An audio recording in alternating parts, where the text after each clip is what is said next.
लीलाधारी भगवान श्री कृष्ण की लीला अद्भुत है। एक बार तो श्री राधा रानी की प्रेम परीक्षा लेने के लिए नारी बन उनके महल में पहुंच गए। तो दोस्तों, आप हमारे साथ बने रहिए इस कहानी को पूरा सुनने के लिए। देखिए कैसे लेते हैं श्री राधा जी की प्रेम परीक्षा और क्या होता है। इससे पहले आप हमारे चैनल को लाइक नहीं किए हैं तो लाइक, सब्सक्राइब और ज़्यादा से ज़्यादा शेयर करिएगा। बेल आइकन दबाना मत भूलिएगा। शाम को श्री राधा रानी अपने मंदिर के उपवन में सखियों संग टहल रही थीं। तभी बगीचे के द्वार पर अनजान बेहद खूबसूरत युवती को खड़े देखा। वे बहुत सुंदर थीं।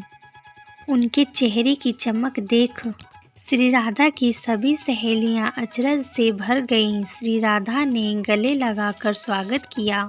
सखी, तुम कौन हो और कहाँ से आना हुआ? तुम्हारा रूप तो दिव्य है। तुम्हारे शरीर की आकृति मेरे प्रियतम श्री कृष्ण जैसी है। और पूछा। श्री राधा ने कहा, सुंदरी, तुम तो मेरे ही यहाँ रह जाओ। मैं तुम्हारा वैसे ही ख्याल रखूंगी जैसे भौजाई अपनी ननद का रखती हैं। यह सुन युवती ने कहा, मेरा घर गोकुल के नंद नगर में नंद भवन के उत्तर में थोड़ी ही दूर पर है। मेरा नाम गोप देवी है।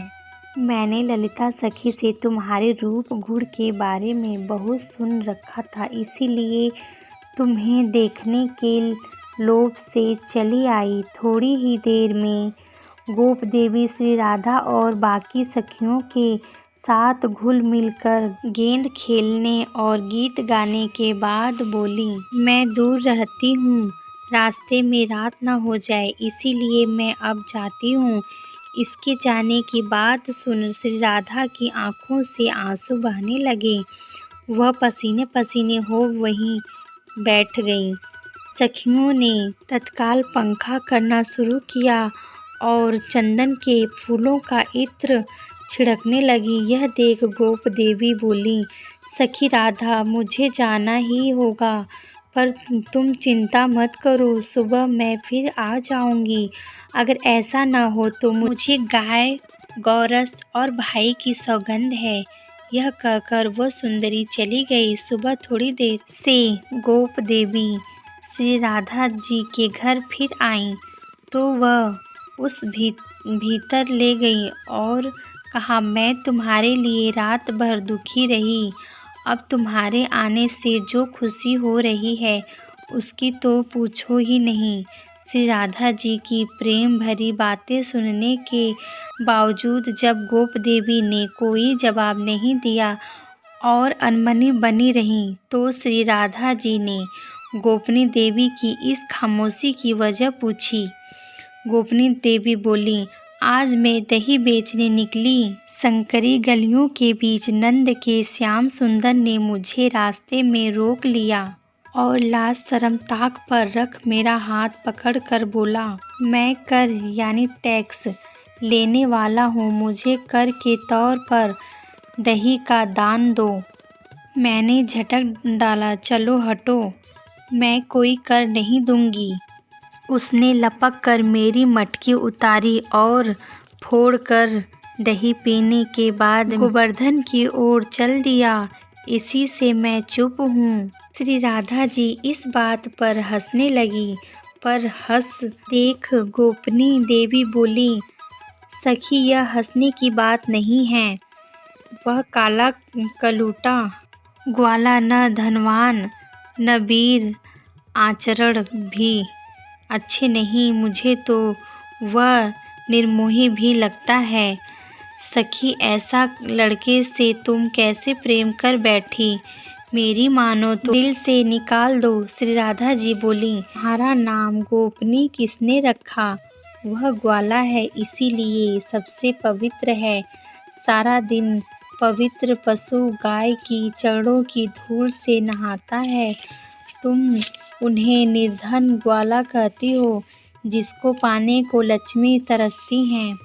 ब्रह्मा विष्णु भी श्री कृष्ण की पूजा करते हैं, उनको काला कलूटा और उसे निर्धन बताते हो। जिसने बकासुर, कालिया नाग, यमला, अर्जुन, पूतना जैसे का चुटकी में वध कर डाला, जो अपने भक्तों के पीछे पीछे इसीलिए घूमते हैं कि उनकी चरणों की धूल मिल जाए, उससे निर्धन कहती हो। गोपनी देवी बोली, राधे तुम्हारा अनुभव अलग है और मेरा अलग। किसी अकेली युवती का हाथ पकड़ जबरन दही छीनकर पी लेना क्या सज्जनों के गुण हैं? श्री राधा जी ने कहा, इतनी सुंदर होकर भी उनके प्रेम को नहीं समझ सकती। बड़ी अभागिन हो, यह तो तेरा बड़ा सौभाग्य था, पर तुमने उनको गलत समझ लिया। गोपनी देवी बोली, अच्छा तो मैं अपना सौभाग्य समझ के क्या सम्मान भंग करती? अब तो बात बढ़ गई थी। आखिर में गोपनी देवी बोली, अगर तुम्हारे बुलाने से श्री कृष्ण आ जाते हैं तो मैं मान लूँगी कि तुम्हारा प्रेम सच्चा है और वह निर्दयी नहीं है, और अगर नहीं आए तो?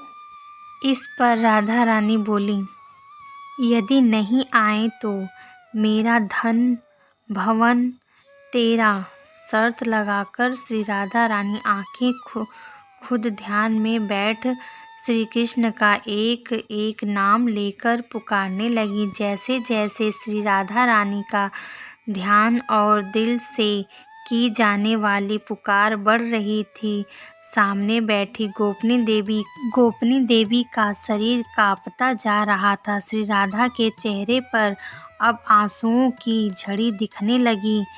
माया की सहायता से गोपनी देवी का रूप लिए भगवान श्री कृष्ण समझ गए कि प्रेम की ताकत के आगे अब यह माया नहीं चलने वाली, मेरा यह रूप झुटने वाली है। वे रूप बदल कर श्री राधे राधे कहते प्रकट हुए और वो बोले, राधा रानी आपने बुलाया, मैं भागता चला आ गया। श्री राधा रानी चारों ओर देखने लगीं तो श्री कृष्ण ने पूछा, अब किसको देख रही हैं? श्री राधा बोली, गोप देवी को बुलाओ, वो कहाँ गई? श्री कृष्ण बोले, जब मैं आ रहा था तो कोई जा रही थी।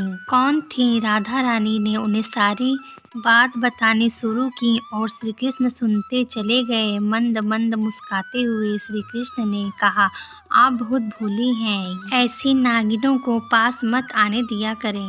भक्तों, उम्मीद है आपको ये कहानी बहुत अच्छी लगी होगी। कमेंट में राधे कृष्ण लिखना मत भूलिएगा। राधे राधे भक्तों।